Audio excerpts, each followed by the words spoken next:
Boa tarde a todas, a todos, bem-vindas, bem-vindos. Muito obrigada por terem vindo acompanhar essa conversa aqui com a gente, nessa tarde de sábado.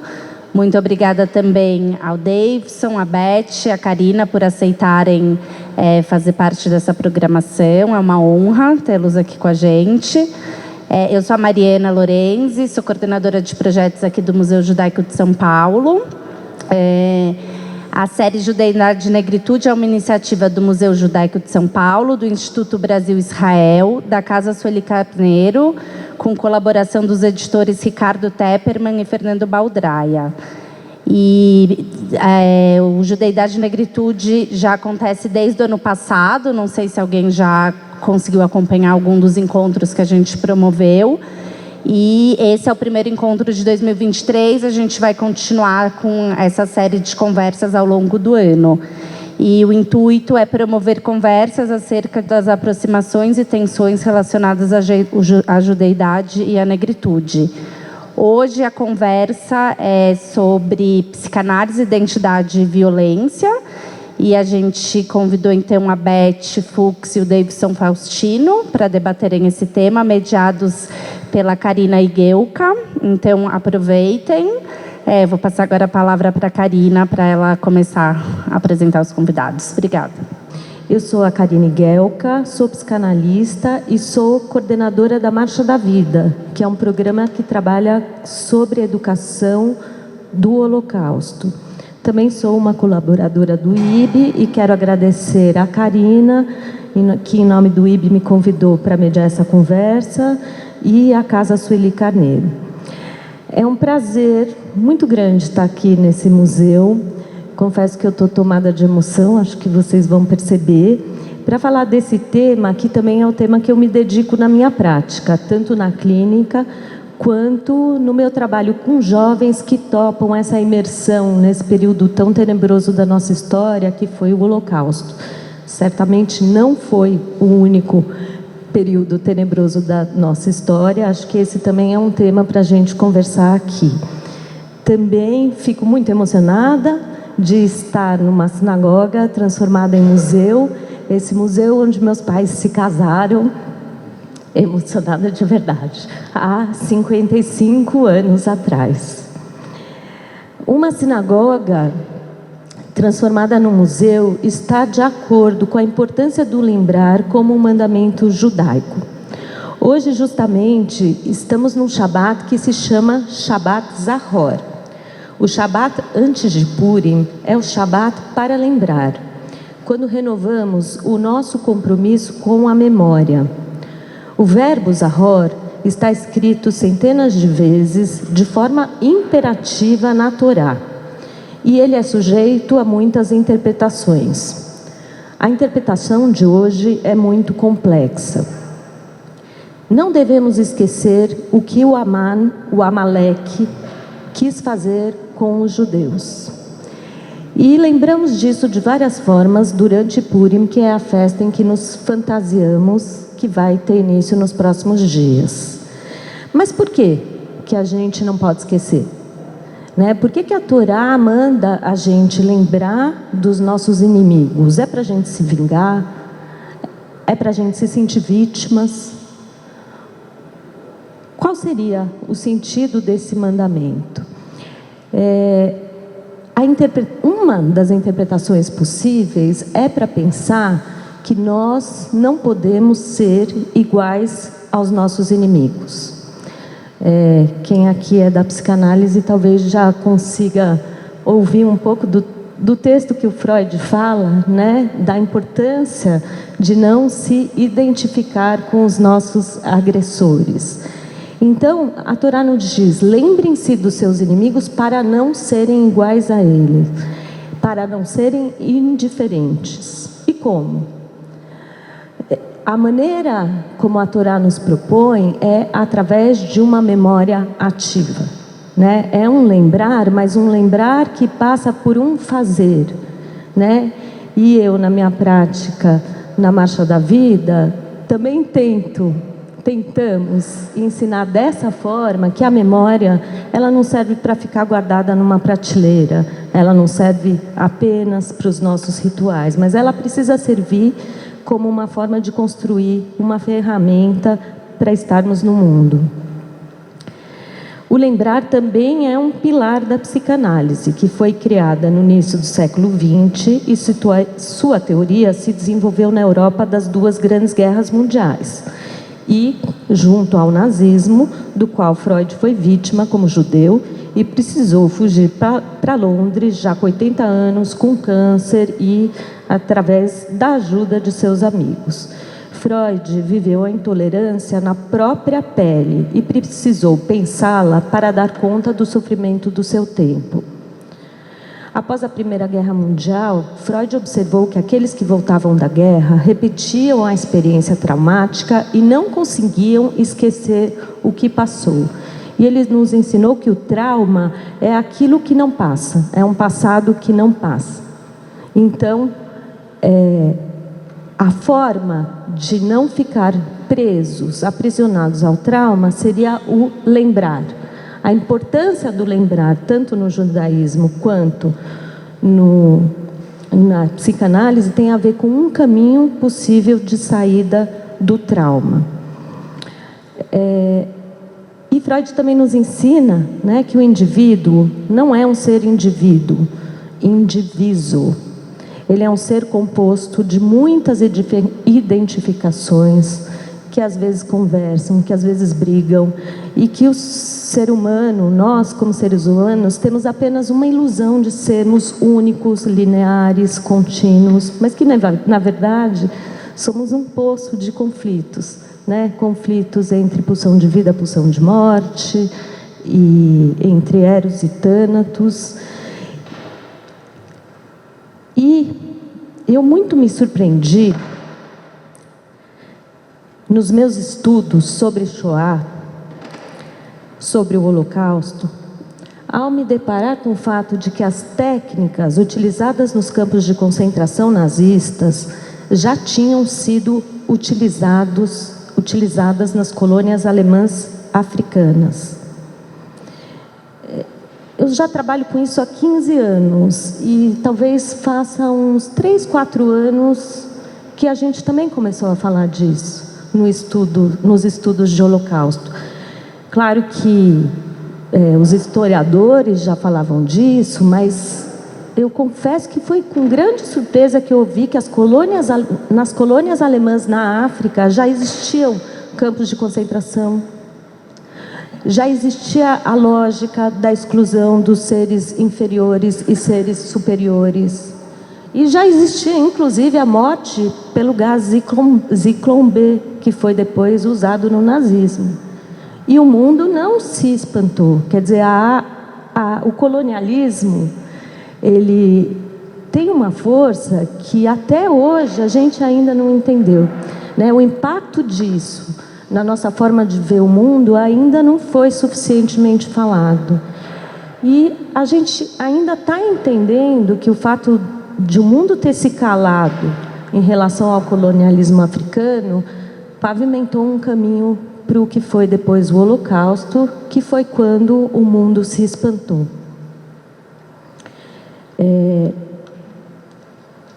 Eu queria dizer que judeus e negros temos todos os nossos pacotinhos, os nossos pécales, cheios de histórias de desterro, tem tragédias, de desumanizações, mas também muitas coisas positivas que compõem as identidades. E a psicanálise nos diz que é fundamental compreender o impacto das consequências da violência social na constituição do psiquismo.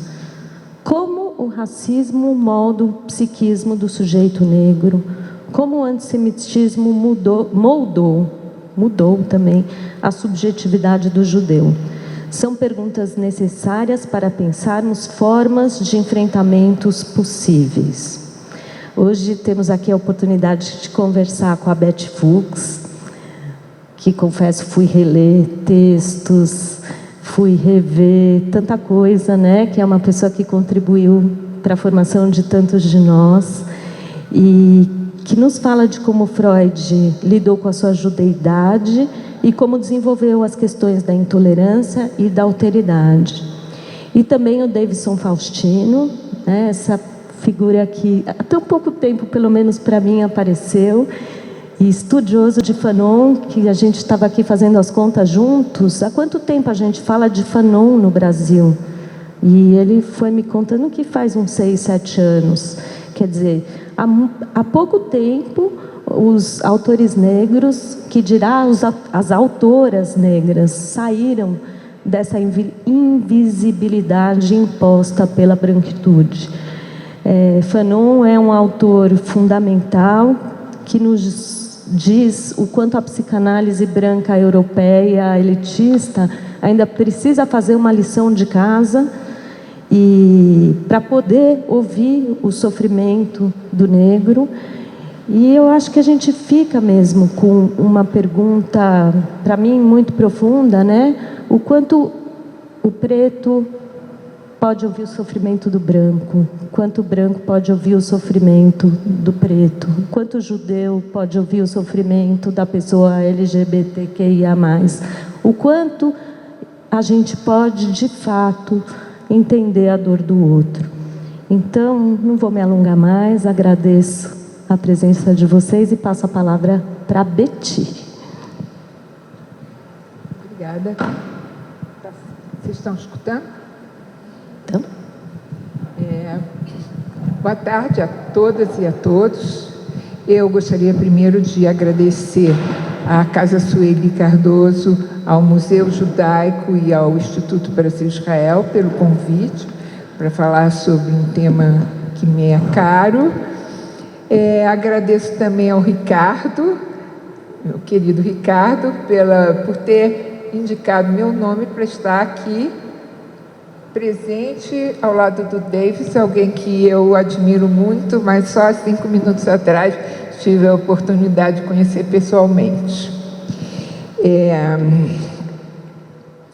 Eu sempre fico muito emocionada quando eu estou nesse espaço, um espaço carregado de uma herança cultural, um espaço que convoca o exercício de pensamento por meio daquilo que a Hannah Arendt chamou do choque das ondas do passado com o futuro.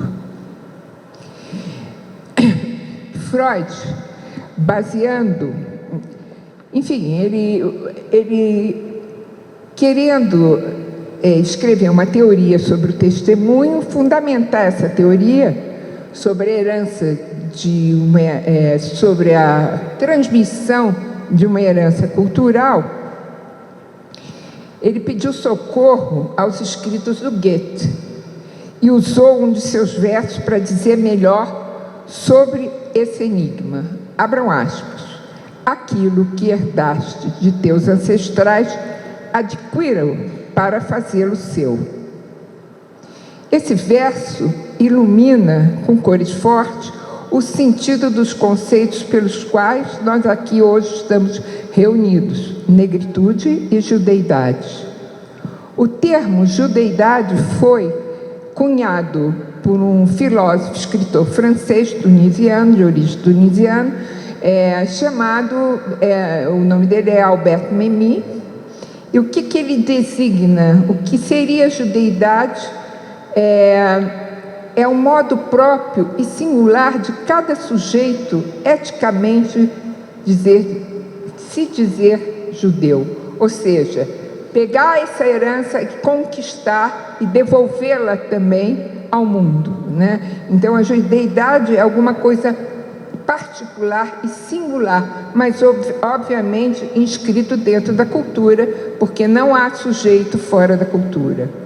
Depois ele vai estender toda essa concepção, quando ele está dialogando com os filósofos e sociólogos dos estudos coloniais, ele vai estender essa concepção também à palavra negritude.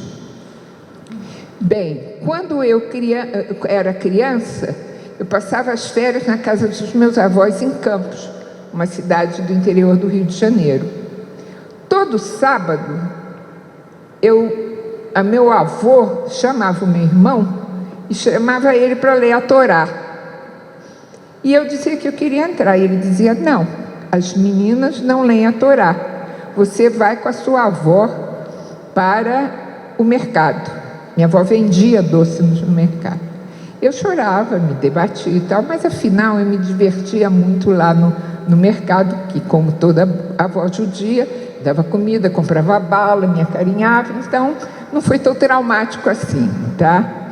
Mas acontece o seguinte, no final da minha adolescência, passou a fazer parte, e continua sendo, da construção do meu devir mulher e do meu devir judia, conquistar de modo próprio a herança dos meus ancestrais.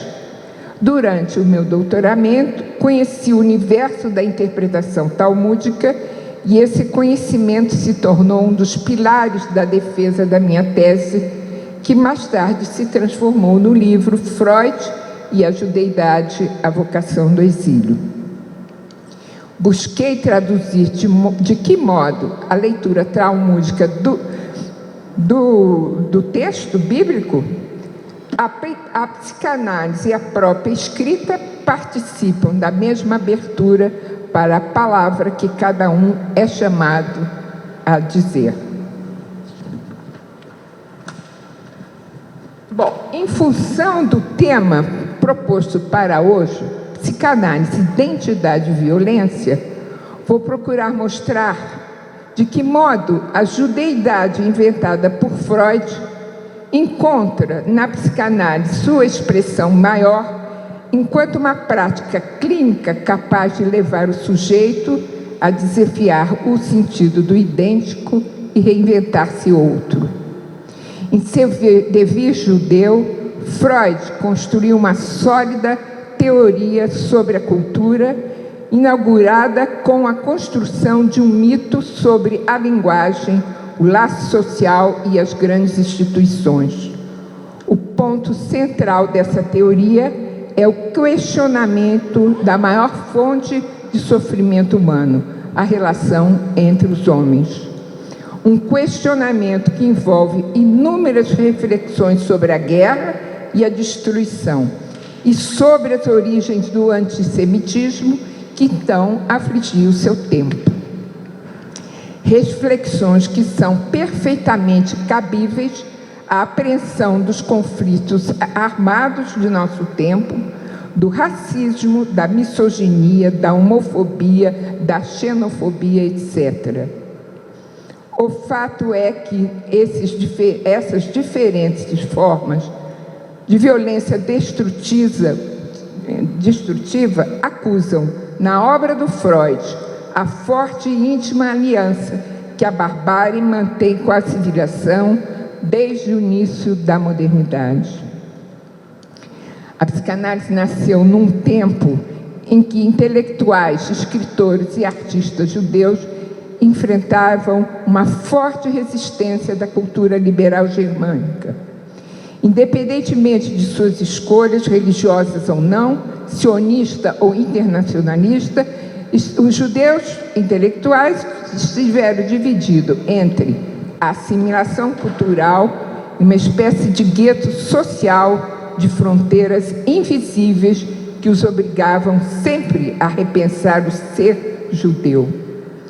Esse exercício em nenhum momento esteve dissociado da elaboração de suas obras, que, aliás, terminaram impregnando o universo cultural da capital austríaca, de Freud, né? E se a maior parte desses atores culturais não reconheciam suas produções como inseridas no plano da vivência real histórica dos judeus, o outro encarregava de fazê-lo. A psicanálise, por exemplo, foi recebida pelo universo intelectual e político de Viena como uma ciência judaica. Para Freud, o fato de pertencer ao povo judeu era vivido desde sua mais tenra idade como um fator positivo, uma promessa de um futuro glorioso. guardava uma esperança, portanto, quase que utópica, de poder nadar na contracorrente de um antissemitismo latente e se lançar na construção de uma nova terra prometida.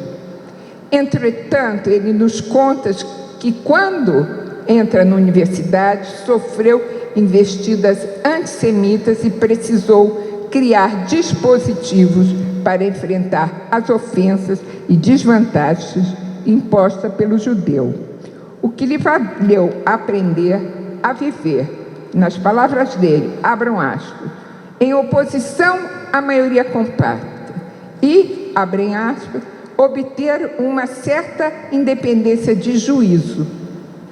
E esse aprendizado, ele extraiu sua certeza de que a psicanálise transcende qualquer identidade nacional ou religiosa. Certa vez escreveu a um colega que uma ciência ariana ou judaica não deveria existir, pois os resultados necessitariam de ser idênticos e que somente a forma de apresentação poderia variar. Abram aspas. Se essa diferença entrasse na concepção científica de relações objetivas, algo estaria fora de ordem.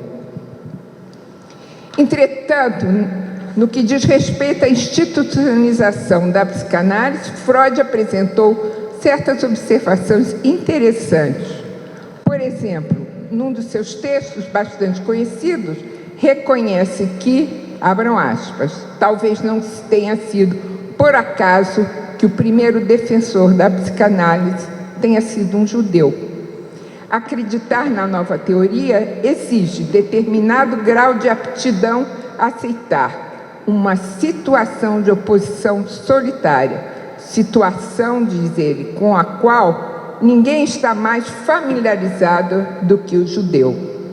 O que Freud parece estar ressaltando é que as vivências de estrangeiridade, de exílio, de errância milenar do povo judeu favoreceram a ultrapassar as resistências à psicanálise e sustentar seu porvir. Evidentemente que essa vivência de exílio não é exclusiva do povo judeu e pode estar marcada também na história de qualquer sujeito. E é sabido que a direção imprimida à prática psicanalítica é de levar o paciente a experimentar aquilo que lhe é estranho, operando assim uma separação radical do sujeito por relação ao idêntico. Essa experiência podemos chamar de exílio de si mesmo, pois ela significa enfrentar o face a face com o desconhecido. Experimentar o exílio analítico é, então, um aprendizado de alteridade. Permite o sujeito buscar, pela via da palavra, uma designação para aquilo que, vindo de fora, está nele mesmo, embora lhe seja estranho. Na verdade, o Freud fez muito bem um bom uso dessa experiência diaspórica de seus ancestrais, principalmente para ampliar e fundamentar a teoria psicanalítica. Logo, nos primórdios, a posição da psicanálise freudiana na cultura encontra-se muito próxima do povo judeu. Está sempre em movimento, fora do espaço da maioria, em outros espaços. A psicanálise ela só vive no entre dois. Dialoga com a ciência, com a arte, com a estética, com a filosofia, com a literatura, com a religião, para poder fortalecer suas bases teóricas. E, ao mesmo tempo, exige o repensar de muitos destes tópicos, desses lugares. Isso aqui nos obriga os analistas a estar sempre buscando alimentos alhures de fora. O marco da construção da teoria crítica da psicanálise à cultura de violência é a Primeira Guerra Mundial. acometido por um forte sentimento de perplexidade e desilusão diante da desrazão que aflorava o coração da civilização europeia, Freud se pergunta sobre o porquê de todas as conquistas intelectuais e científicas da cultura moderna não teriam sido suficientes para diminuir a violência e a destruição entre os homens.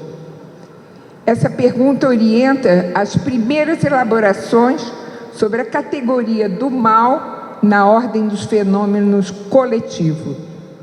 A lógica da resposta freudiana tem fundamentos no que até então ele havia extraído da clínica, base dos seus conceitos teóricos.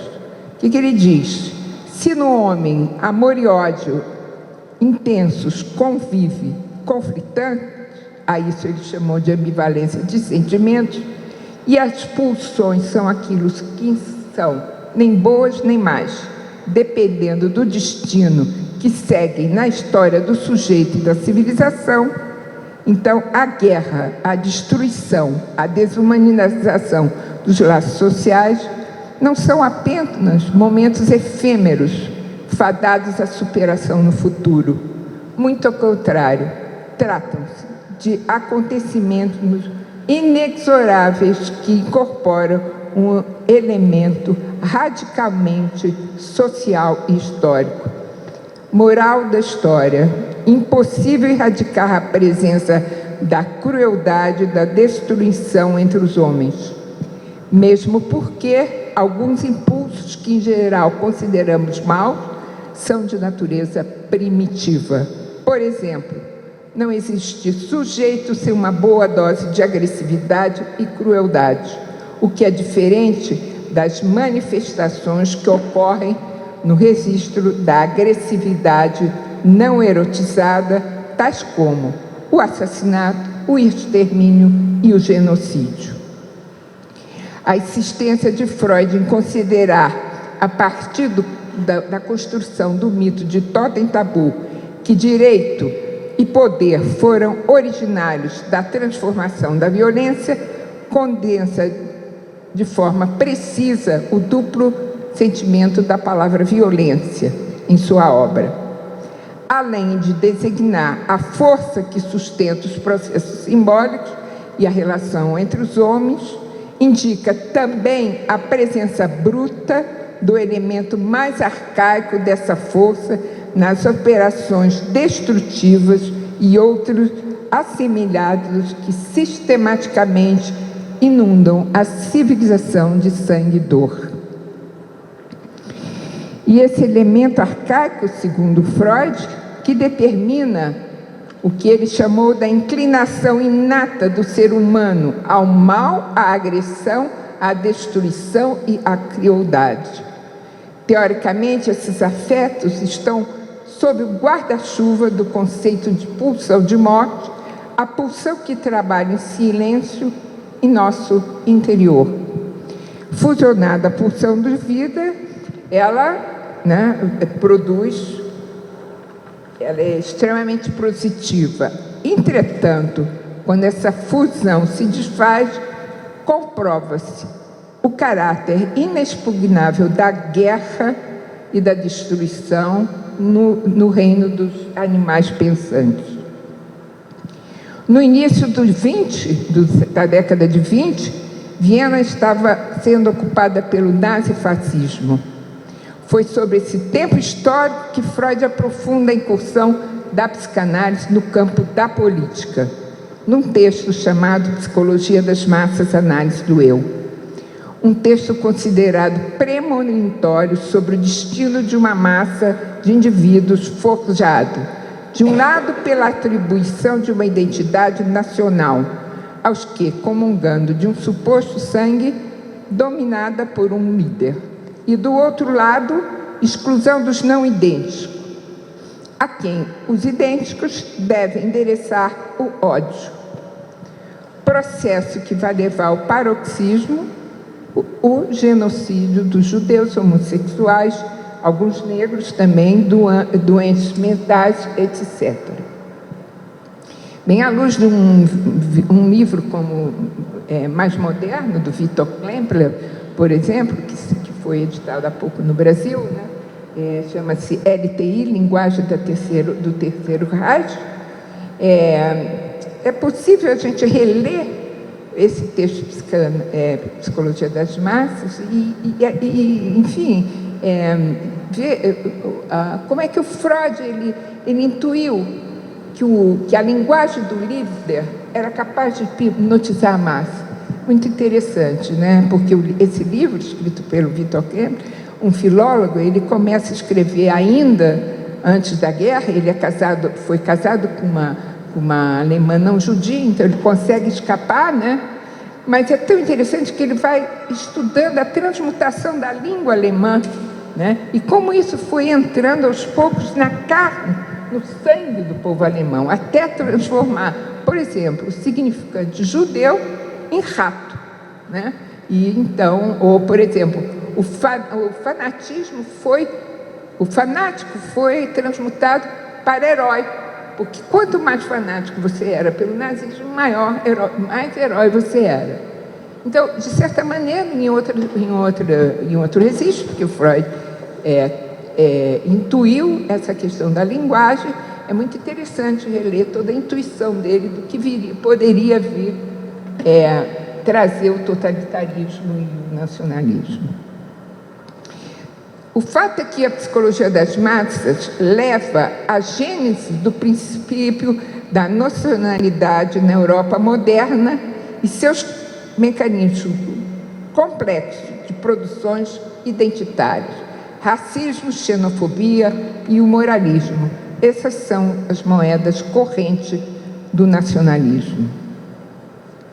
E é nessa obra que o Freud vai ampliar o conceito de identificação, questionando as noções de permanência, continuidade e coesão tradicionalmente ligadas à categoria filosófica de identidade. O Freud, ele vai, logo no início, ainda antes de fundar a psicanálise, numa carta a um colega dele, né, dizer que o fato de identificação ele designa como a multiplicidade de pessoas psíquicas que cada um de nós guarda dentro de si, né? Bem, então, o Freud imprime o conceito de identificação um caráter processual e inacabado, o que corresponde à ideia de que o sujeito é marcado pelo outro, pelo heterógeno em relação a si mesmo. Daí porque o conceito de identidade não resiste à complexidade da judeidade, da negritude e da própria germanidade, conceitos definidos pela falta de identicidade ao solo ou as referências genéticas reclamadas pelo racismo. Tratam-se de acontecimentos testemunhos do jogo transitório de diferenças e antagonismo que se entrechocam, ou seja, o exercício interminável da invenção de si. O conceito de identificação fornece a base sobre a qual Freud, às vésperas de sua morte, se apoia para construir sua grande e derradeira obra, Moisés e o Monoteísmo, 3 ensaios, uma construção literária que desvela o vínculo fundamental entre a judeidade do autor e a psicanálise. Pouco tempo depois de ter seus livros incendiados nas fogueiras erguidas na Universidade de Berlim, o Freud recolhe das cinzas suas letras e inicia a escrita de O Homem Moisés. Ou seja, ele é impulsionado a escrever por aquele instante em que o corpo do judeu começa a se tornar objeto privilegiado de uma nova cultura, a do extermínio. Como previu o poeta Heine, no meio do século XIX, 100 anos antes, ele dizia o seguinte, abram aspas, lá onde queima-se livros, termina-se queimando pessoas. O Freud, ele começa desconstruindo a figura bíblica de Moisés, atribuindo-lhe uma origem estrangeira. O título do primeiro ensaio é uma afirmativa: Moisés, o egípcio, com a qual ele vai estender o processo de constituição do sujeito, que foi por ele descrito desde o início da psicanálise, né, a constituição de um povo, contrapondo o estrangeiro à alteridade, a noção de identidade. É no segundo ensaio que ele vai continuar a releitura do livro dos livros e o livro de egiptólogos, encontrados para validar a sua afirmativa Moisés o egípcio. Bom, aí ele vai chegar a uma conclusão nada menos escandalosa, tanto para judeus quanto para a cultura ocidental. Moisés, o estrangeiro, criou um povo judeu que, por sua vez, irá se transformar na figura paradigmática do estrangeiro do outro. A partir daí, ele vai tentar responder à pergunta que move o texto, que inclusive essa pergunta ele endereça por escrito a Zweig numa carta. A pergunta por que motivo o judeu atrai sobre si um ódio inextinguível? Bom, essa pergunta, a resposta vai alcançar um escopo maior, né? Universal do horror à diferença, metáfora do excluído, a figura do Moisés, do judeu em Moisés, expõe a verdade da rejeição feroz ao outro odiado pela massa. Bem, mesmo pensando e refletindo sobre a origem da segregação e do racismo a partir da história dos judeus, a teoria sustenta e demonstra que o ódio ao judeu, o racismo, a misoginia e outras formas de violência situam-se, em última instância, na dimensão agressiva do sujeito frente à diferença do outro. É uma pequena diferença, nada grande, ele vai dizer, né? Mas acontece que essa diferença, né, se situa simultaneamente dentro e fora de nós mesmos. É disso que se trata o horror ao que é mais íntimo no sujeito e que, tomado pelo eu como objeto externo, torna-se objeto do outro, chegando ao paroxismo, desemboca no extermínio e no genocídio. Ele tem vários, digamos assim, ele inventaria uma série de razões pelas quais o antissemitismo se repete ao longo dos séculos, mas, né, a maioria, vamos dizer assim, o que ele vai trazer, né, é a questão da circuncisão no corpo. E, de fato, a maioria das fantasias que mais tarde forneceram as bases da propaganda nazista do horror ao judeu girava em torno da ideia de circuncisão, pois essa corresponderia ao processo de feminização do homem. Assim, feminilidade e judeidade, duas figuras de alteridade que assombravam Viena, serviram de esteio ao discurso antissemita de Hitler, desculpe. Em Mein Kampf, ele escreve, abram aspas, a emancipação feminina é uma invenção dos judeus e a mulher foi aquela que introduziu o pecado no mundo.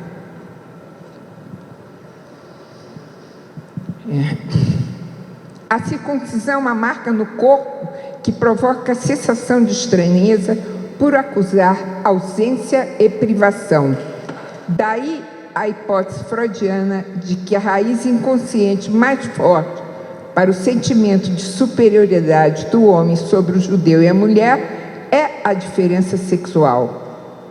Sob a sombra dessa realidade discriminatória, generalidade, Freud, longe de fazer apenas uma analogia entre o judeu e o feminino, insiste em demonstrar que a vivência sinistra diante da circuncisão é homóloga à impressão inquietante causada pelo sexo na mulher.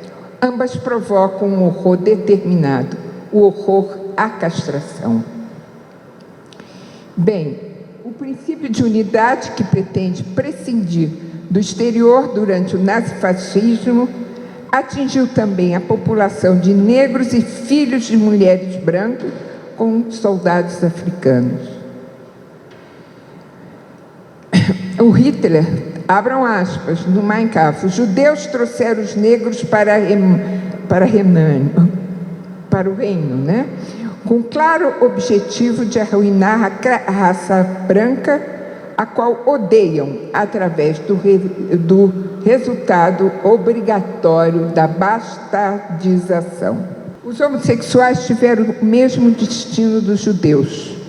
Na tentativa de tornar a fantasia de atração do sexo oposto uma verdade absoluta, a ideologia nazista patologizou e diagnosticou o homossexual de doente. Todo o desenvolvimento teórico do fenômeno do horror ao judeu em Moisés ilumina com cores fortes a assinatura de Freud em um manifesto contrário à penalização imposta às relações homossexuais consideradas no nazismo um crime. O final do manifesto merece ser lido. Freud, Zweig, vários intelectuais, isso antes, bem antes, no início da década de 20, eles assinaram esse manifesto. Diz assim: os homossexuais têm o mesmo direito civil que outros, mas, sobretudo, o direito de permanecer exercendo uma orientação sexual estrangeira à maioria. Entretanto, essa mesma exposição da própria pessoa não ocorreu quando Freud foi convidado a escrever numa coluna do jornal inglês sobre o antissemitismo. Ponderou que uma tomada de posição contra o ódio ao judeu deveria vir de pessoas não judias. Se me fosse permitido sugerir uma interpretação para essa decisão, em contraposição à petição assinada em favor dos homossexuais, diria que ela traduz a posição em que uma identificação a outro excluído, mais do que uma solução de conflitos, garante a realização de um gesto simbólico que seja capaz de incorporar uma escolha ética de dizer não à clausura social. Toda vez que eu me pergunto por que o mundo se encontra condenado à barbárie, eu digo a mim mesma, é hora de reafirmar que, se a psicanálise possui instrumentos para advertir sobre a impossibilidade de erradicar o mal, ela também advoga que tudo aquilo que trabalha em favor dos laços sociais fundados no valor da vida e no caráter inelutável da morte, trabalha a favor do progresso espiritual da cultura.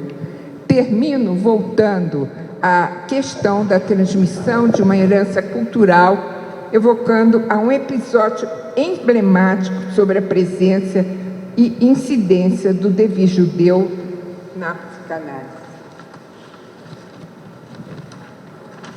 Quando forçado a sair de Viena, ele chama os analistas na Sociedade Psicanalítica de Viena e faz o seguinte discurso: após a destruição do Templo de Jerusalém, o rabino Ben Zakkai pediu permissão para abrir uma escola em Jabné para o estudo da Torá, Nós, analistas, faremos a mesma coisa.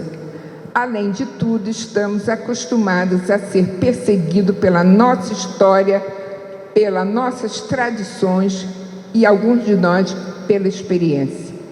Ao realçar a analogia entre a condição de exílio e a transmissão do judaísmo e da psicanálise, Freud faz acionar as forças necessárias àqueles que estarão sempre em trânsito. Não digas jamais que chegaste, porque tu és um passageiro em trânsito. Obrigada.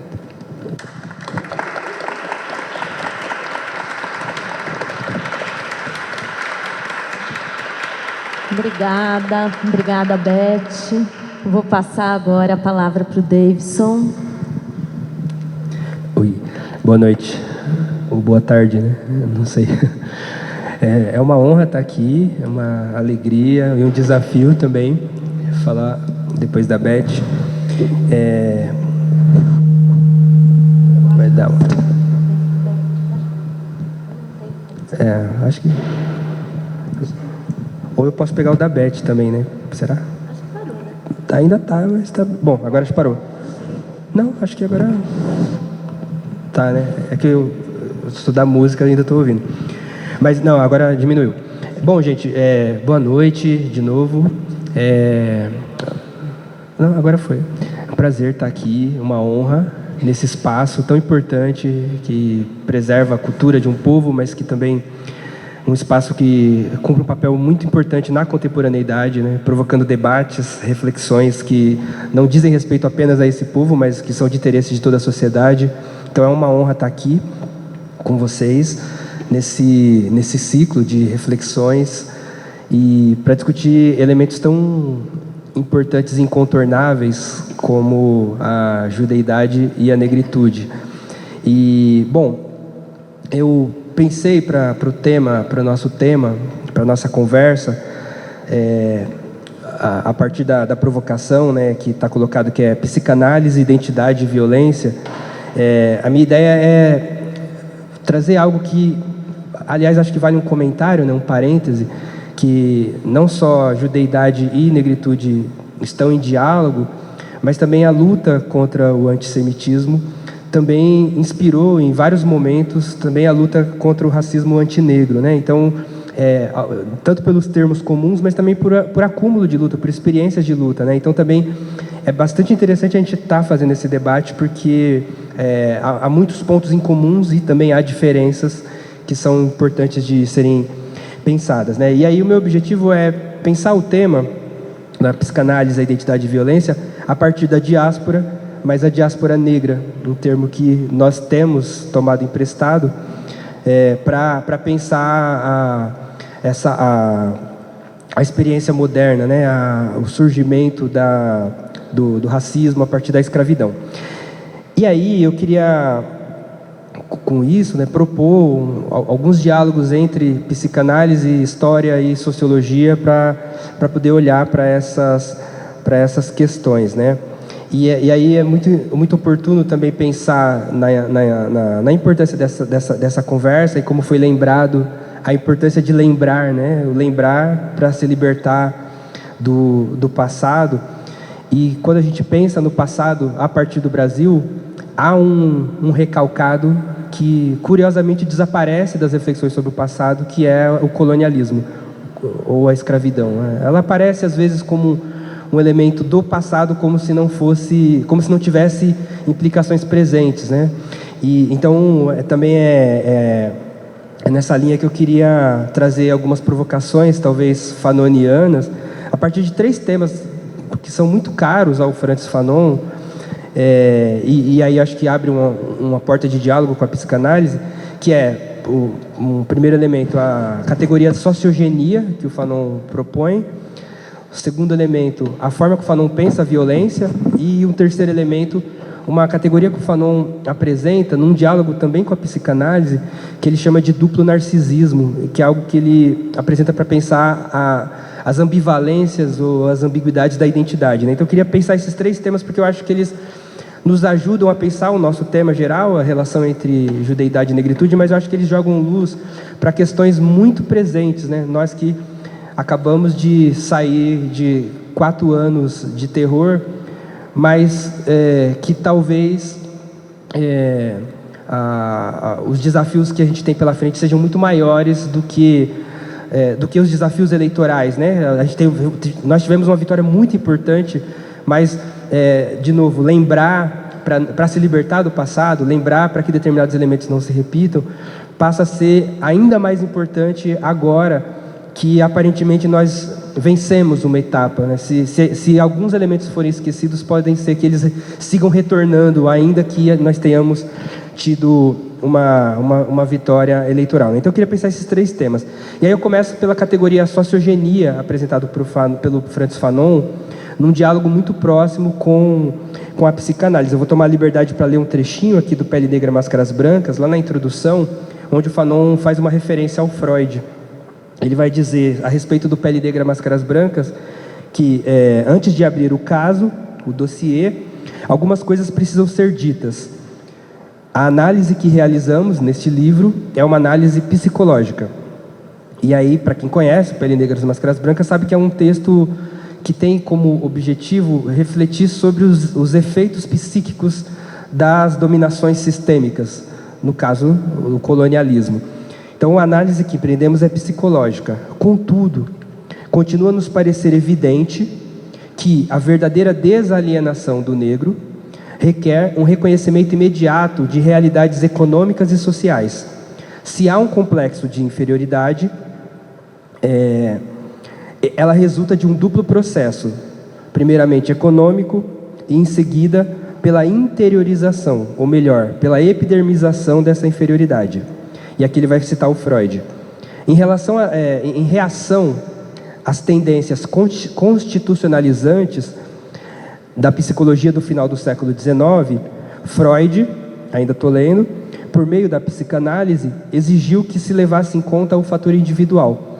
Para o Fanon, para quem não sabe, foi um psiquiatra martinicano, caribenho, que se forma na França metropolitana, na psiquiatria, num diálogo muito próximo entre psicanálise e existencialismo. Então era alguém cujo a leitura do Freud era muito familiar. Então ele comemora, para ele é um dos maiores avanços, talvez o maior avanço para os estudos sobre a subjetividade, é a reivindicação que o Freud traz sobre a dinâmica individual da subjetivação. É o singular, vamos colocar dessa forma, né? Então, Freud, por meio da psicanálise, exigiu que se levasse em conta o fator individual. E é esse, inclusive, o lugar da clínica, né? O Freud, estou lendo o Fanon ainda, substituiu uma tese filogenética pela perspectiva ontogenética. A filogenética, se a gente pensar, né, as constituições, não apenas psíquicas, mas neuronais, ou seja lá o que for, o Freud reivindica a necessidade da perspectiva ontogenética, da perspectiva individual, da singularidade. No entanto, segue o Fanon, veremos que a desalienação do negro não é uma questão individual apenas. Além, e ele diz além, ou ao lado, além da filogenia, que são essas questões mais universais, o Édipo, se vocês quiserem, além da filogenia e da ontogenia, o singular, o Davidson, a Beth, além da filogenia e da ontogenia, é necessário levar em consideração a sociogenia. Esse é o tripé que o Fanon propõe. Esse tripé ele é bastante intrigante, né? Porque há um amplo debate entre os estudiosos do Fanon, se aqui o Fanon está propondo uma ruptura com a psicanálise, se aqui ele está propondo uma reivindicação radical da psicanálise, né? Quem conhece a psicologia das massas e a análise do eu sabe que o Freud vai lembrar da necessidade de pensar a psicologia individual também como uma psicologia que é social, né? Como a professora Beth coloca, não existe subjetividade fora da cultura, né? O grande ponto para o Fanon é que pensar o singular, pensar o indivíduo, pensar esse ente irrepetível, implica pensar qual é o contexto em que ele é, inclusive, indivíduo. Implica pensar que esse contexto é atravessado pela cultura e que a cultura é atravessada por relações de poder. por contradições sociais. Então, isso significa, portanto, que não apenas a observação, mas a tentativa de um diálogo com a subjetividade implica necessariamente a consideração do político, daquilo que é da ordem do político. E isso permite, e eu vou para o segundo ponto que eu queria propor para a gente pensar, isso permite olhar para essa subjetividade no seu contexto e permite pensar quais os impactos de determinados contextos sociais para a subjetividade. Nesse momento, o Fanon nos propõe olhar para a colonização. E por que a colonização? Porque, para ele, a colonização não foi só um evento isolado, mas foi algo que constituiu a modernidade. Se, por um lado, é na modernidade que o indivíduo, esse indivíduo burguês, que inclusive vai ser objeto da psicanálise, emerge enquanto tal, esse indivíduo cindido do seu gênero enquanto gênero humano, mas cindido de si mesmo, estranho a si mesmo, esse indivíduo ele chega a ser o que é na modernidade. E ao mesmo tempo nessa modernidade, ou ao mesmo tempo essa modernidade só é o que é porque ela é fruto, talvez irmã gêmea, talvez a própria placenta, talvez a filha legítima do sistema colonial. Para o Fanon é impossível pensar a modernidade naquilo que ela tem de melhor, pensar inclusive a civilização naquilo que a constitui. A gente pode pensar inclusive no pacto que substitui a agressividade originária numa tentativa de uma civilização, de um pacto democrático, um pacto social, um laço. Ele só é possível porque, paralelo a ele não era possível.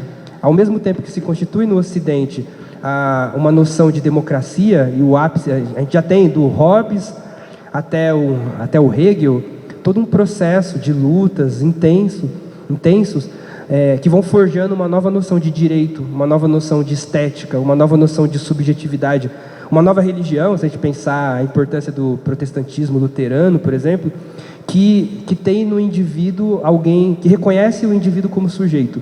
E é ao mesmo tempo, e não só ao mesmo tempo no sentido de paralelo, mas é justamente o sistema colonial que permite essa aventura moderna. Sem as colônias, e aí o Fanon está citando o Marx, do Capital, no livro 1, sem o sistema colonial, o capitalismo não teria se desenvolvido como desenvolveu, a ponto de ser possível o desenvolvimento da individualidade moderna, tal como o Freud vai trabalhar no final do 19 e no começo do 20. Só que tem uma questão aqui, né, que pensar, portanto, né, se não existe subjetividade fora da cultura, e se a cultura ela é atravessada por mediações históricas, culturais, relações de poder, contradições, como pensar a subjetividade olhando para essas várias dimensões? Como pensar, por exemplo, a subjetividade que emerge da sociedade colonial, da sociabilidade colonial? É curioso como esse tema essa pergunta sequer é feita muitas vezes, porque a tendência é tomar a própria Europa como referente universal, inclusive de uma crítica a qualquer universalidade. E aí, tudo que está acontecendo fora da Europa, mesmo que seja como condição para que a Europa seja a Europa, e aí eu falo da colonização, do saque, do genocídio, o genocídio indígena, da escravização, tudo isso fica de fora das formulações sobre esse sujeito moderno, sobre o contrato social, do Hobbes ao Rousseau, passando pelo Locke. Só que quando a gente pensa, né, se a gente inverter a pergunta, né, como seria se a psicologia individual também é uma psicologia social, que subjetividade emerge da sociabilidade colonial? É uma pergunta que o Fanon nos provoca. Porque se, como dizia o Marx, né, o sistema colonial foi fundamental para o desenvolvimento da modernidade, também é verdade que o sistema colonial ele se pauta por uma sociabilidade um pouco diferenciada daquilo que vai se dar na Europa, por exemplo. Vamos pegar o caso da França, a França revolucionária do 18, a França que combate a tirania, a França que fala em liberdade e que luta contra a escravidão da irrazão. A França detinha colônias espalhadas pelos 3 continentes. E essa França, inclusive, depois de inclusive cortar a cabeça da realeza francesa, depois de enforcar os padres com as tripas dos bispos, essa mesma França republicana, essa França que declara agora o direito do homem, a liberdade, essa mesma França, quando vê uma das suas colônias, o Haiti, seguindo o mesmo caminho, o que a França faz é enviar tropas para o Haiti para destruir a possibilidade dos haitianos reivindicarem essa universalidade que os franceses anunciavam. E por que isso, né? O Fanon vai dizer, e a gente precisa lançar a mão de uma explicação econômica para dar conta disso, porque as colônias eram indispensáveis ao desenvolvimento do capitalismo, foram indispensáveis ao desenvolvimento do capitalismo. Mas, para isso, a sociabilidade da colônia não podia ser igual à sociabilidade na metrópole. Se o que permeia o laço social na metrópole é a criação não apenas de um contrato, mas de um laço social, na colônia não é possível esse tipo de laço. Na colônia, quem garante a ligação, quem garante a coesão é o revólver do policial, é o chicote do feitor. Porque, do contrário, as relações não se sustentariam. A violência, ela aparece na colônia como a regra que orienta a sociabilidade. Aliás, o Fanon vai dizer, né, que no colonialismo a violência ela pode aparecer sem recalque. No colonialismo a violência ela pode aparecer em estado bruto, ela pode aparecer sem precisar ser maquiada.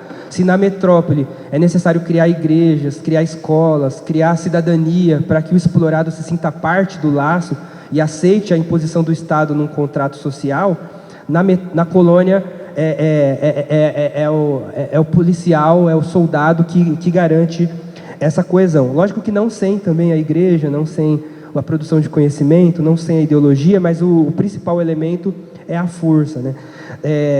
Na colônia, o colonizador ele não precisa interditar a sua agressividade quando o corpo do outro é o colonizado. Aliás, na colônia o colonizado é só corpo, ele não é um outro que está dentro da ética, um outro que está dentro do laço. Ele é só um objeto como qualquer outro objeto. Eu falo, não dá o exemplo de uma foto de um colonizador com as suas posses, né? O colonizado aparece na foto assim como de fundo, assim como a palmeira, a parede e os animais.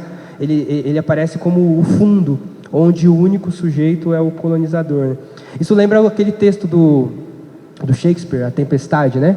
O Shakespeare, não sei se vocês lembram, né? O Próspero está lá navegando com a sua filha e aí tem lá uma trama, lá o navio capota e ele cai numa ilha deserta.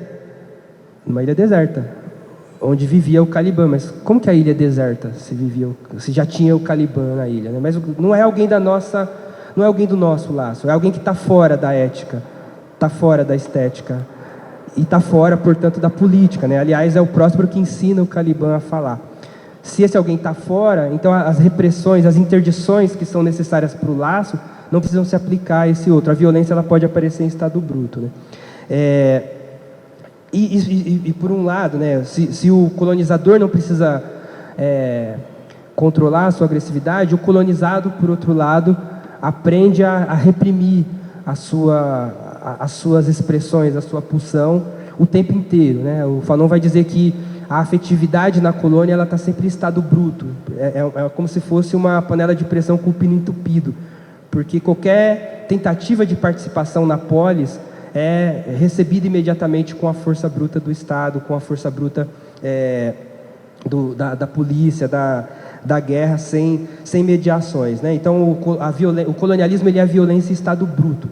E ao mesmo tempo, essa violência em estado bruto ela cria uma ambiguidade da violência, porque uma vez que esse outro está fora da ética, da política e da estética, a violência contra ele deixa de ser vista como violência.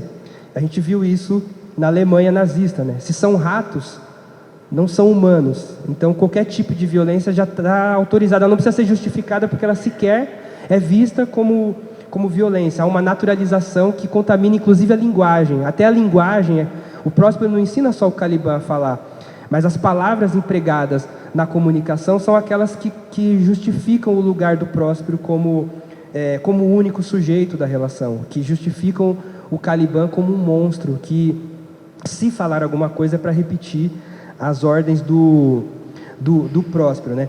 E isso marca uma ambiguidade, porque por um lado, essa violência ela aparece em estado bruto, mas por outro lado, ela se naturaliza como se ela não fosse mais violência, a ponto da gente olhar para ela e não se espantar. A gente vê, em 2006, alguns criminosos do PCC mataram dezenas de policiais e, em resposta, alguns policiais mataram centenas de pessoas nas favelas. Estima-se, em números baixos, para o IML, estima-se que em uma semana a polícia matou 500 pessoas em São Paulo. E isso não causou uma crise ética. Estou pensando aqui num evento limite, né? Mas a gente pode pensar nos momentos cotidianos, na violência policial cotidiana, na ocupação ilegal nas encostas que desabam em toda a chuva de fevereiro ou de março, que fecha o verão. Há uma naturalização da violência porque esses não são como nós. É um outro cujo a transferência não se aplica. Ela esbarra numa alteridade radical, né? Se está naturalizada, ela deixa de ser vista como violência. E ela naturaliza, inclusive, um cotidiano violento.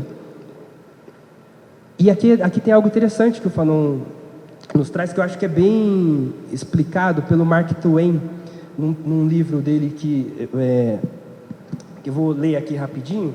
É uma frase, e a última que eu leio. Porque a gente, quando pensa violência, a gente pensa sempre a interrupção da ordem. Então, vamos pensar no cinema, né? O cinema comédia, pastelão. Tem alguém andando e, de repente, a pessoa cai no buraco. Você tem uma ordem interrompida. Nossa, que violência. De repente, a gente está aqui e explode uma bomba. Que violento. E o Mark Twain vai dizer assim, nossa, é muito fácil se comover com aquela violência que aparece como interrupção da ordem. Mas a grande pergunta é, e a violência da ordem? Eu vou ler aqui o Mark Twain. Havia 2 reinos de terror, se quisermos lembrar e levar em conta. Um, forjado na paixão quente. O outro, no insensível sangue frio. Os nossos arrepios, em geral, são todos em funções dos horrores do sangue quente, mas que, em geral, são os terrores menor, o terror momentâneo, por assim dizer. Ao passo que podemos nos perguntar, o que é o horror da morte rápida, por um machado, em comparação à morte contínua, que nos acompanha durante toda a vida, de fome, frio, ofensas, crueldades e corações partidos. A grande provocação do Fanon é pensar que essa naturalização da violência, ela tem 2 efeitos. Um é que nem aquilo que é o momentâneo passa a ser visto como violência, mas, sobretudo, há uma tendência a uma naturalização da violência do cotidiano. Então, óbvio que vai haver uma comoção quando a polícia entra na favela e atira numa criança, por exemplo. Mas não há uma comoção com a existência da favela. Não há uma comoção... óbvio que há uma comoção quando alguém grita com alguém no metrô e diz, seu negro, não quero que você aqui. Mas não há uma comoção com os espaços de poder, em geral brancos, onde ninguém vai chamar ninguém de negro, onde ninguém vai dizer não quero negro aqui, mas por um conjunto de relações sociais, históricas, de poder, em geral os espaços de poder seguem sendo brancos. Aqui não se fala de violência. Aliás, em geral a violência é quando alguém explode, né? Quando alguém joga uma cadeira, quando alguém perde o controle diante dessa violência invisível, aí essa pessoa que perdeu o controle vai ser vista como violento. Isso nos leva ao terceiro aspecto proposto pelo Fanon, que é a categoria duplo narcisismo. E aqui tem um diálogo direto com o Freud, mas também com outro pensador judeu que foi muito importante para o Fanon, que é o Sartre. O Sartre, como vocês sabem, né, lá nas reflexões sobre a questão judaica, ele vai dizer que é o antissemitismo que cria o judeu. O Fanon vai retomar esse trecho para pensar a experiência negra. O Fanon vai dizer que é o racista que cria o negro, é o branco que cria o negro, essa frase do Fanon. Ele vai dizer, inclusive, que antes da experiência colonial não havia negros. Havia Chokwe's, Khoisan, Wolofs, Sereres, Fulanes, Cabindas. É o europeu que chega no continente africano e, inclusive, trava guerras entre povos e traz o representante de ambos os povos no mesmo navio como escravo. É o europeu que diz, esses são negros. E ser negro é estar fora da ética, da política e da estética. Ser negro é ser rato. Ser negro é ser coisa, é estar fora daquilo que se considera humano e, portanto, qualquer violência contra esse grupo está justificada, inclusive a escravidão. É curioso, por exemplo, que existam mais reflexões na psicanálise, por exemplo, sobre o antissemitismo do que sobre o racismo no Brasil. Essa é uma questão para a gente pensar. E talvez ela se explique, talvez a psicanálise ajude a explicar isso, por exemplo, porque é muito mais difícil olhar, por exemplo, para as relações de poder que ainda nos constituem e que ainda marcam as posições, inclusive nos espaços críticos. Os espaços críticos no Brasil também são marcados pela colonização e pela branquitude. E não deixam de ser críticos por isso. Não sei se eu me faço entender, mas a minha provocação é pensar que a colonização, ela marca para o Fanon não só a experiência dos colonizados, mas ela também marca a experiência do colonizador. Porque se a função da negação de humanidade do outro é desumanizar o outro, por outro lado, tem um outro lado aqui, que já que a identidade é sempre relacional, né, a ideia de ipse lá do Heidegger, negar o outro também tem uma função para o narcisismo das pequenas diferenças. Negar o outro também cumpre uma função simbólica na afirmação da própria identidade. Um dos efeitos do colonialismo não foi só a desumanização do negro, mas foi a afirmação de uma ideia de humanidade onde o branco, o europeu, o ocidental, o ocidente aparece como única expressão de humano. E essa é uma herança da colonização que está nessa dimensão da violência implícita, dessa violência cotidiana do Mark Twain. Porque é fácil condenar a escravidão, mas é mais difícil perceber o racismo no discurso humanista, no iluminismo, por exemplo. Oi? Vide as vinícolas gaúchas, bem lembrado, bem lembrado.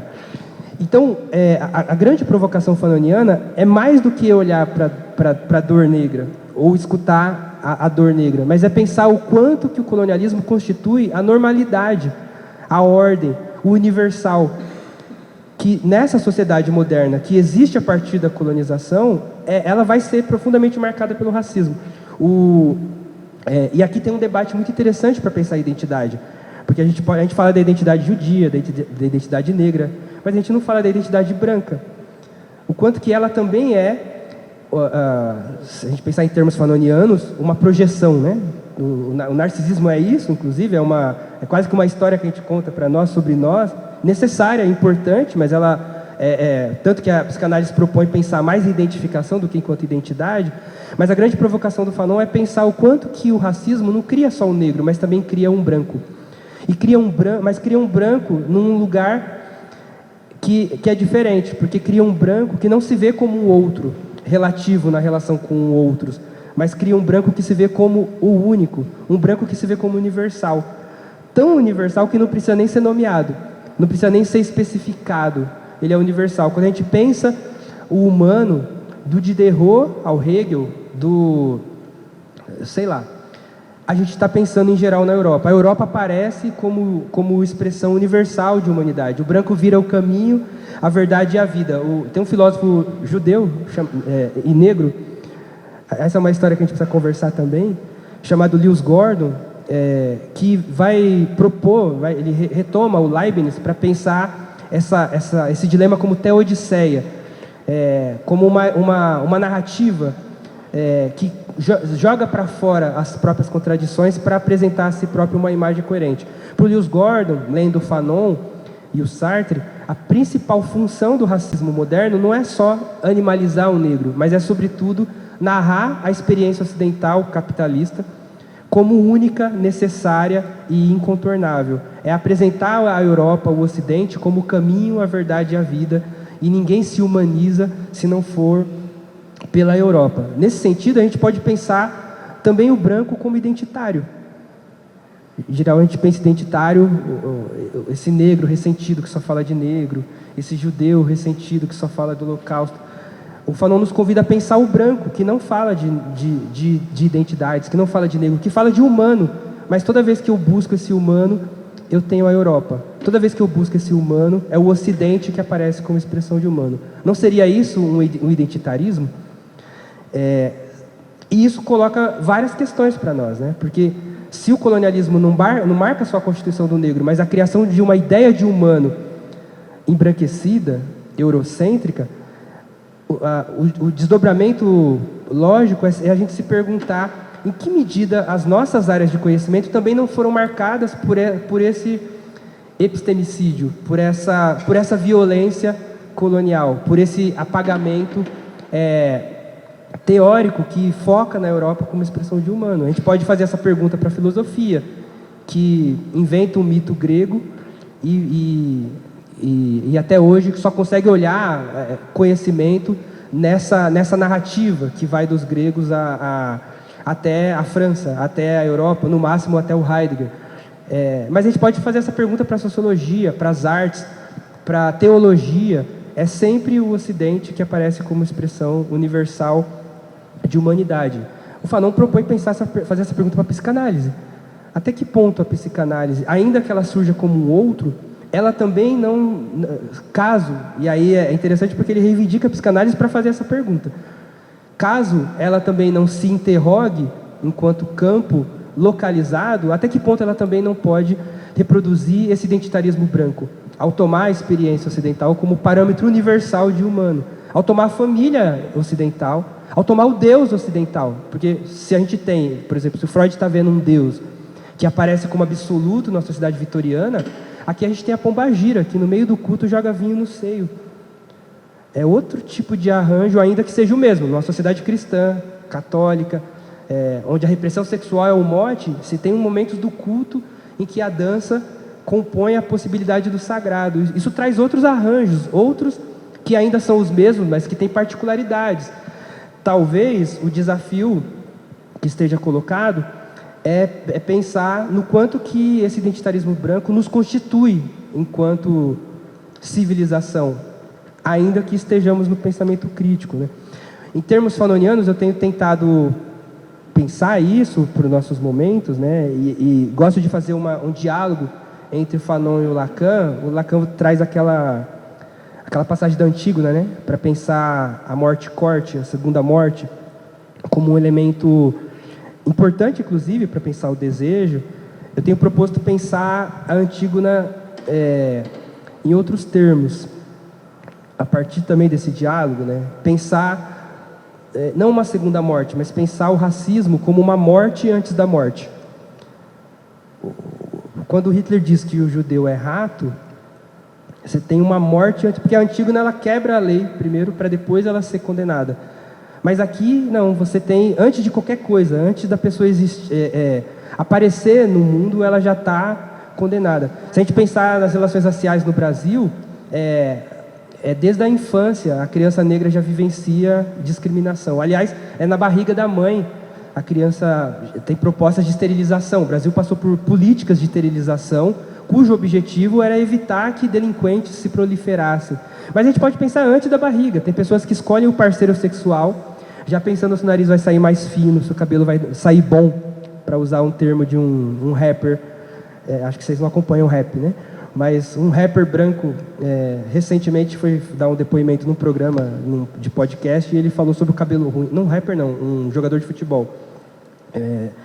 O cabelo ruim. Antes de engravidar, a pessoa negra já está fora dessa dimensão de humanidade e, portanto, as possibilidades de transferência, as possibilidades de identificação, elas ficam turvadas. A pergunta a primeira, que tipo de subjetividade emerge dessa sociedade? E fazer essa pergunta não é só pensar na subjetividade do negro, também, porque se antes de eu chegar eu já sou visto como negro, não importa se eu li Diderot, Voltaire, Derrida, Deleuze, Guattari, Lacan, Freud, Antígona, quando eu apareço na porta eu sou um negro. E aqui o Fanon apresenta, aliás é o Sartre que apresenta uma diferença entre o negro e o judeu.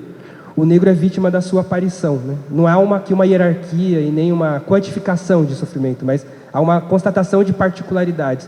Quando o negro aparece, a singularidade ela se perde e o que se vê é o negro.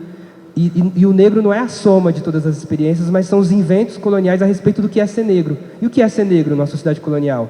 É ser monstro, é estar fora dessa ideia de humano. Então, por um lado, viver a experiência de subjetivação nessa sociedade traz um conjunto de questões que a gente precisa conversar, enquanto psicanálise, enquanto psicologia, enquanto sociedade.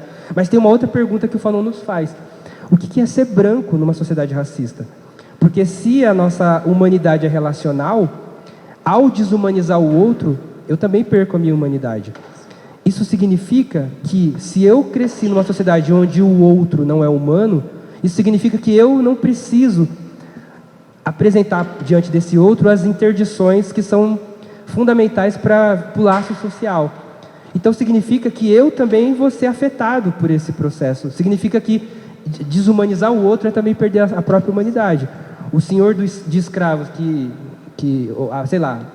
não vê o outro como humano, que vê o outro como monstro, ele se autoriza a ser monstro, porque esse outro não é um outro como eu.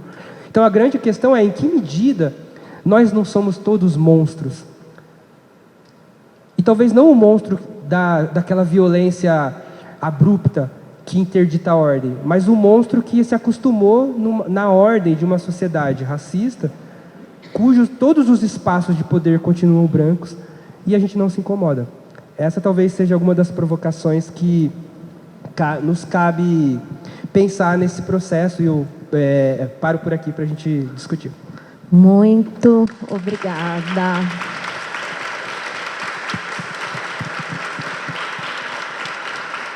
Bom, gente, quem não sair daqui com lição de casa para fazer, quem não sair daqui com alguns textos para ler, quem não sair daqui se perguntando sobre o seu próprio racismo, né, e de que forma cada um de nós se coloca diante de tantas questões apresentadas, bom, conversa comigo. Eu acho que a gente tem muita lição de casa aqui para fazer. Agradeço a conversa. Queria abrir para questões. Eu até tenho questões, mas queria ver se alguém, Cate, tem uma questão. Você quer o microfone? Não, é só uma bela experiência de como se pôr no lugar do outro. Em 1959, um jornalista americano, John Griffin, decidiu não apenas estudar o racismo, mas combater o racismo. Para tanto, ele era branco e, com a ajuda de médicos, ele foi se transformando em negro, né? O mulato, pelo menos, né? Se pintou, tomou remédios, fez o possível e foi viver a vida de um negro. E ele conta essa experiência dele num livro que eu nem sabia que estava traduzido para o português, mas que eu acabo de ver que está traduzido, que se chama Na Pele de um Negro. E é muito impressionante o que ele conta, porque ele conta como ele foi perdendo o status dele aos poucos, né? Ele, que era um homem branco, foi se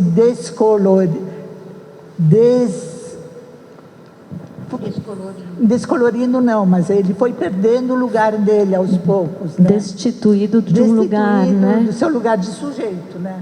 E é muito interessante, e é um branco se colocando na pele de um negro, que é raríssima essa experiência, né? Vale a pena ler, gente. Mais uma lição de casa. Na Pele de um Negro, o autor é Griffin. Ouviram? Não sei, primeira publicação é de 1961. E o original é Black Like Me. Muito bom, É uma obrigada. experiência muito interessante. Muito bom. Eu, judia, branca, consigo me lembrar das tantas vezes na minha história, nas mais diversas idades, em que eu escolhi dizer ou não, me afirmar ou não judia, pelos mais diversos motivos, né? A nós, brancos, é dada essa prerrogativa, né? Não estou querendo discutir agora sobre judaísmo, não quero enfrentar tudo que isso implica e não vou falar. Ou, às vezes que eu escolhi falar, né? E eu vi aquela famosa frase, não parece, né? Você não parece dona do capital, parte de uma conspiração para dominar o mundo, como a gente pensa o judeu normalmente. Normalmente é uma palavra complicada nessa frase, né? Quer dizer, como o antissemitismo colocou significados ao judeu. E ao negro não é dada, né, essa oportunidade. Quer dizer, o negro, quando sai na rua, e acho que nós brancos temos que pensar, né? Quantas vezes a gente vê um negro vindo na nossa direção e atravessa a rua. Por quê? Mesmo. Porque aí pode ter alguém que não seja bom, porque aí pode ter alguém, pode ter um bandido, né? Quer dizer, como é que né, esse sofrimento do negro, e como que a psicanálise branca, e eu reitero minha pergunta inicial, pode entender, né, a profundidade dessa dor de não poder ser alguém antes de ser um conjunto de preconceitos que te acompanham sempre por onde você for. Eu me lembrei do Seu Jorge, o músico Seu Jorge, contando como ele entra no ônibus, né? Seu Jorge, aquele negro alto, retinto, com aquela expressão forte, e como ele aprendeu a entrar no ônibus e procurar logo o primeiro lugar vazio que ele encontrasse e olhar para fora da janela, numa atitude do tipo: eu não estou aqui para ameaçar ninguém, eu não sou perigoso, né? Não quero também ter que lidar com isso, e talvez só essa forma foi a possível para ele. Então, queria um pouco ouvir de vocês dois como é que a gente, se o branco pode ouvir a dor do negro, se a gente pode saber, né, na profundidade, de fato, do que o negro fala, porque na minha experiência como psicanalista, eu nunca fui procurada por um negro. Eu acho que os negros talvez também se perguntem, né, se o divã dos brancos é capaz de ouvir uma dor tão profunda. Queria ouvir as considerações de vocês sobre isso.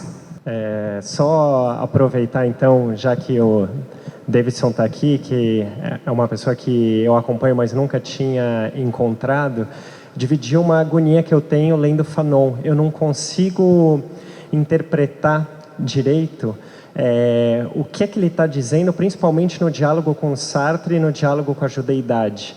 Eu não sei até que ponto ele está sinalizando a possibilidade de uma aproximação, de uma luta conjunta entre negros e judeus, e até que ponto ele desconfia disso, e até coloca como impossível, porque os judeus, além de judeus, são brancos. Aí, dizendo nessa leitura, é claro que a gente pode relativizar isso, enfim, bem entendido, e a gente pode complementar isso dizendo o oposto, que também para os negros também são não judeus dentro dessa perspectiva bem entendida. Então, queria te pedir ajuda para entender como é que o Fanon está interpretando isso e saber se na tua visão que possibilidade que há num contexto como o brasileiro, no qual os judeus também são lidos socialmente como brancos e ocupam posições privilegiadas, falando hoje em dia e nesse território, e o que é possível fazer, se é que é.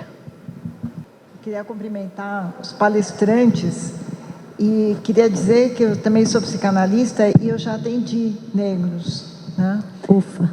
E o primeiro faz muito, muito tempo, e ocorreu uma situação curiosa. Era um menino, tinha 3 anos, depois parou e me procuraram de novo quando ele tinha 5. Ele era autista, né? E ele evoluiu bastante comigo, a ponto que a mãe dele falava que quando ele estava nervoso, né, ele falava: e hoje tem Beth? E o curioso foi que uma colega do consultório me chamou a atenção como se eu estivesse discriminando ele. E o caso andava muito bem, né? E eu casualmente voltei a encontrar a mãe muitos anos depois no refeitório do Emílio Ribas, porque ela trabalhava naquela época numa instituição na Secretaria da Saúde, e eu também, e ela comentou dele, enfim, né? E aí eu me lembrei de um outro, que é um caso mais recente, que ele trabalha no Banco do Brasil, e ele tinha vários questionamentos, mas um deles, ele falou assim, que ele queria ganhar na loteria para ser rico e não precisar trabalhar, para não ter que conversar com o outro, né? E o outro ponto que ele falou é que ele tinha votado no... Não sei se pode falar de eleição aqui, mas enfim, ele já tinha votado uma vez no Lula e que dessa vez ele tinha votado no Bolsonaro. E ele se sentia mal, né, com as pessoas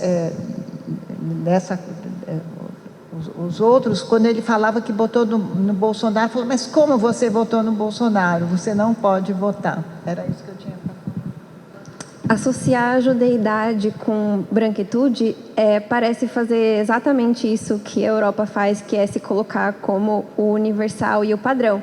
Porque colocar a judeidade como sinônimo de Ashkenazi parece exatamente isso. Você está tirando o fator judeidade da maioria dos sefardis e dos judeus iemenitas e dos etíopes e os de Caifém, os Bnei Israel da Índia e os de Teherã e os de Bagdade, que não são brancos. Então, também, às vezes, se colocar judeidade como sinônimo de branquitude, às vezes funciona aqui, nos Estados Unidos, talvez, em alguma parte da Europa, na França, mas é isso, não serve para todo mundo. Sim, muito bom. Acho que vamos à última pergunta, tá bem? E aí a gente começa com as respostas.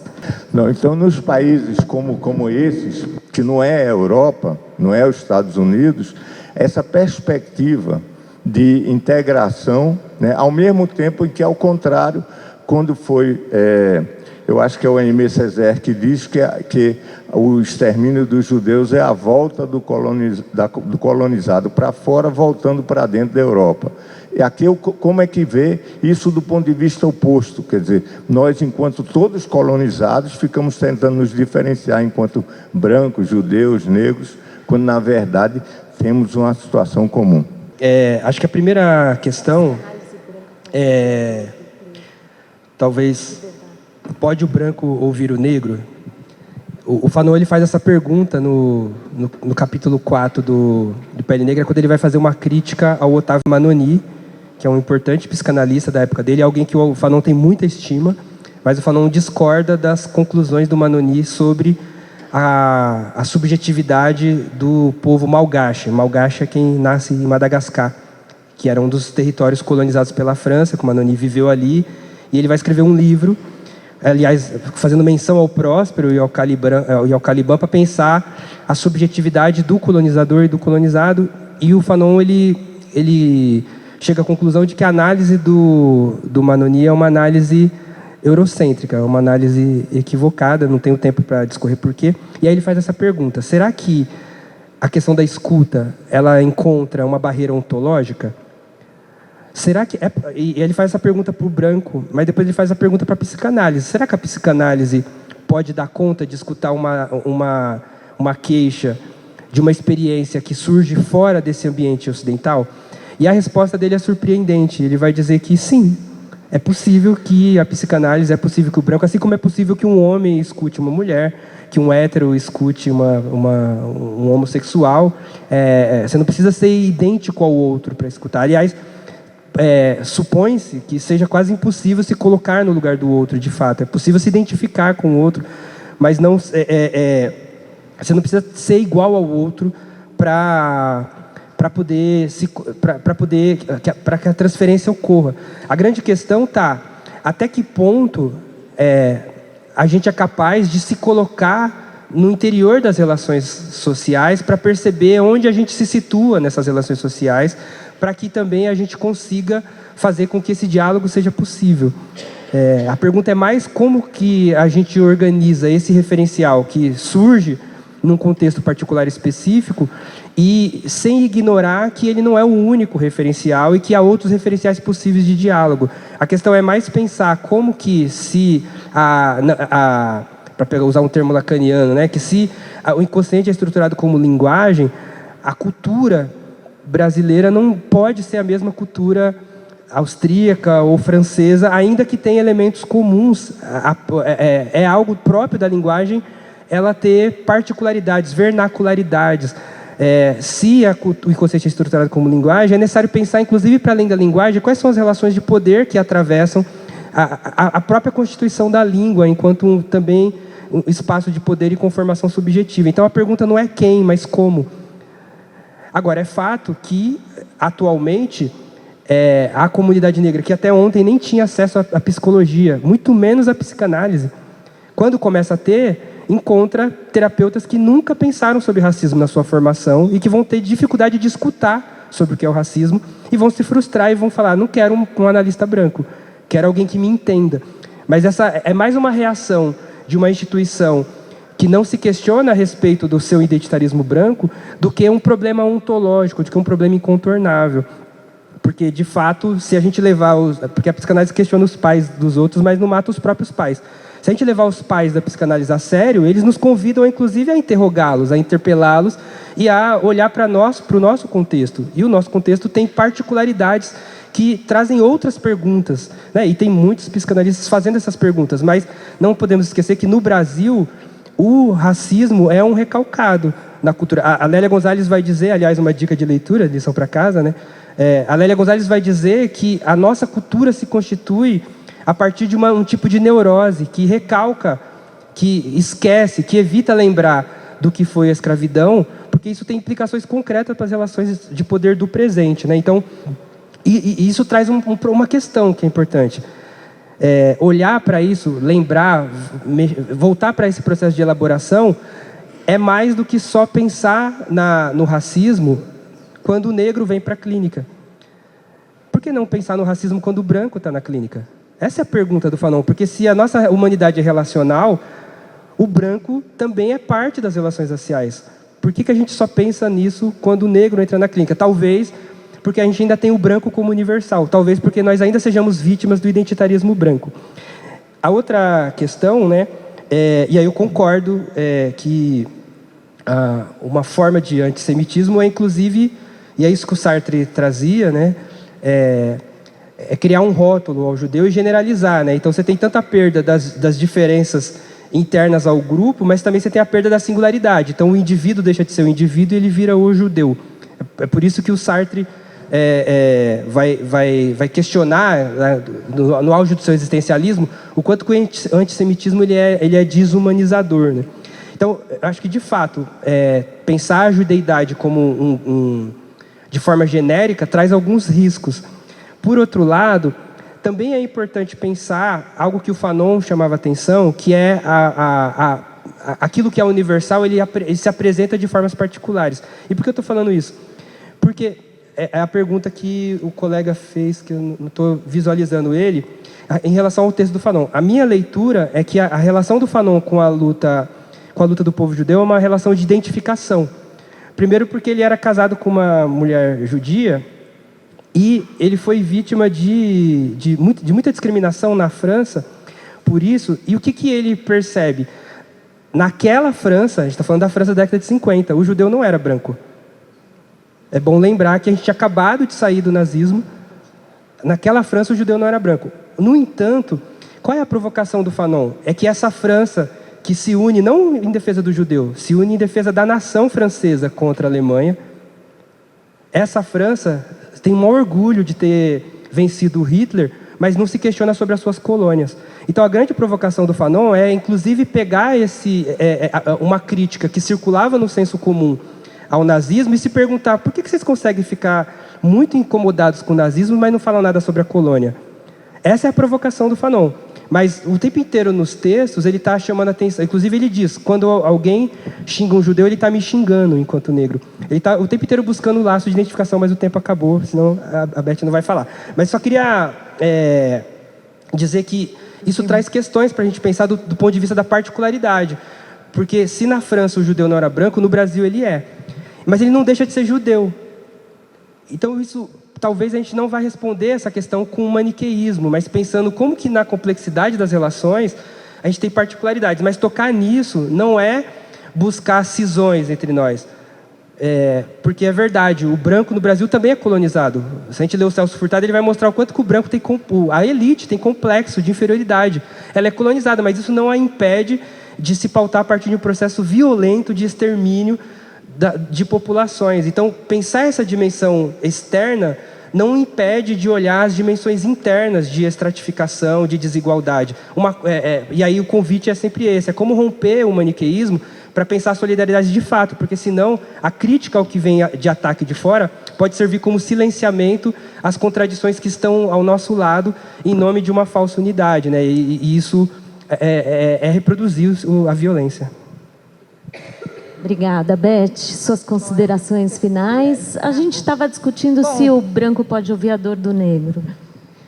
Bom, a psicanálise, qual é a novidade que o Freud, e como é que ele corta com toda a psiquiatria da época dele? Ele ouve o sujeito, ele coloca o sujeito para contar uma história, né? Ele até diz assim, eu às vezes me surpreendo quando eu escrevo meus quadros clínicos, porque eles são lidos como novelas. A transferência do sujeito para com seu analista, né, dá um espaço de escuta como não há outro igual, né? Daí é que a mim, às vezes, eu fico assim, até um pouco triste quando eu leio pessoas que eu respeito como Fanon, tá? Que tiram um pouco a essência da psicanálise, tá? Até digamos assim, o Freud é muito claro no que ele fez, né? Ele transformou o método clínico, né? As histéricas, ele deu voz às mulheres, dá voz às mulheres no século XIX, né? Que eram trancafiadas no hospício devido a um ataque histérico, é um ato revolucionário. É que nem hoje alguém diz assim, eu vou só ouvir os negros, e a partir disso, a partir do que eu ouvi, eu vou construir. Quer dizer, é óbvio e mais do que claro que a psicanálise tem que poder ouvir negro, judeu, vietnamita, branco, pobre, é óbvio, entendeu? Freud criou uma teoria, a teoria dele chama-se metapsicologia, entendeu? Ele não faz sociologismo, ele não faz antropologia, ele tem uma teoria muito clara, muito precisa, né, para ler o sujeito e a cultura. Então, por exemplo, quando se diz assim, que o Lacan diz o inconsciente é estruturado como uma linguagem, ele usa essa partícula como, mas na verdade o inconsciente freudiano é uma escrita, e a linguagem é uma escrita. Então, os traços que eu recebo, né, os traços, por isso que o Freud, digamos assim, ele tenta trazer do particular, do que ele ouve em Viena, da alta burguesia, o desejo de matar o pai, né? E que ele vai e lê Sófocles e faz essa continuidade para criar uma teoria, né? O que ele faz? Ele torna isso universal. Com o quê? Com o mito da fundação da cultura, né? Então, é um mito que está embasado no que ele ouve e numa teoria. Então, tem que ser universal, não é o particular desse particular, ele faz universal. Isso, a estrutura. Agora, é óbvio que quando eu escuto um negro, o que ele passou é muito diferente do que eu vivi enquanto judia burguesa, entendeu? De uma família que veio da Europa, mas se deu muito bem no Brasil. E essas condições, para isso os analistas têm que ser analisados, se dar conta dos seus fantasmas, para poder acolher o outro, porque senão, né, ele não está fazendo psicanálise. Não há como, né? O que está acontecendo, essa mudança, e a voz do negro está-se cada vez mais forte, o que é um avanço cultural, espiritual, melhor dizendo, enorme da humanidade, vai nos ensinar muito, né? Como Freud diz, a psicanálise ela não pode ser ariana, judia, né? Não dá, entendeu? Porque aí ela seria uma ideologia, uma Weltanschauung, e o Freud nunca quis isso. Então, essa discriminação e essa saída, assim, para você poder contribuir enquanto psicanalista, é obrigatoriamente necessária que os analistas possam atender os negros e ouvir escrever sobre isso, sobre essas histórias, né? É isso. Muito, muito obrigada. Gente, eu preciso agradecer muito a oportunidade de estar com essas duas pessoas que fazem esse debate tão interessante. Estou vendo quanto todo mundo está envolvido. Acho que a gente podia continuar aqui por muito mais tempo, mas infelizmente tudo tem limite nessa vida, né? Então, que todos nós façamos as nossas lições de casa e que a gente possa conhecer as obras dessas duas pessoas que estiveram hoje aqui com a gente e que a gente se encontre nas próximas conversas sobre judeidade e negritude, tão importantes, tão iniciais ainda e com tanto para ser pensado e refletido. Obrigada a todos que vieram hoje aqui no museu.